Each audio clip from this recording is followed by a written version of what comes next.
Jacksonville has the 5th largest Syrian population among U.S. cities and a long history of Syrian immigration. Many of you have been offering your opinions on social media about the strikes.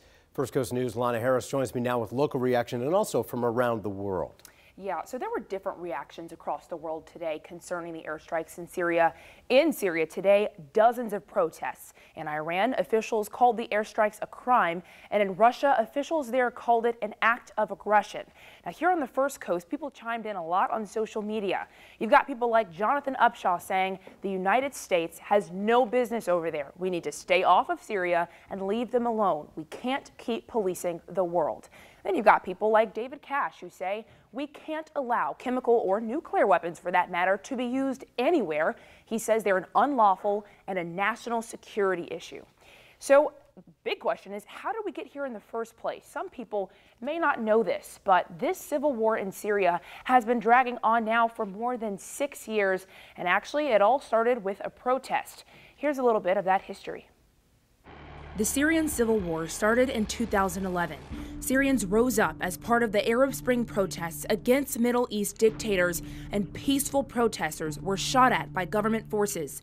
The following year, President Obama told Syrian President Bashar al-Assad that he should not use chemical weapons against his people or he risked crossing a red line. Then, in 2013, the worst chemical weapons attack against the Syrian people.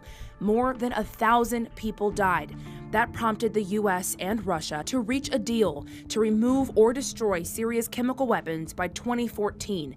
That happened in 2014, but after a series of chemical weapons attacks, outgoing Secretary of State John Kerry said Syria had undeclared chemical weapons that were being used on innocent people. It was 1 year ago this month that yet another nerve agent attack killed dozens, prompting the U.S. to fire cruise missiles at a Syrian airbase. President Trump announced the attack Friday night. Now, I did get the chance to speak to some Syrians here in Jacksonville today who didn't want to get political, but say they've got family and friends over there. And so, as anyone can imagine, it's just a scary situation for them. In the studio, Lana Harris, First Coast News, on your side.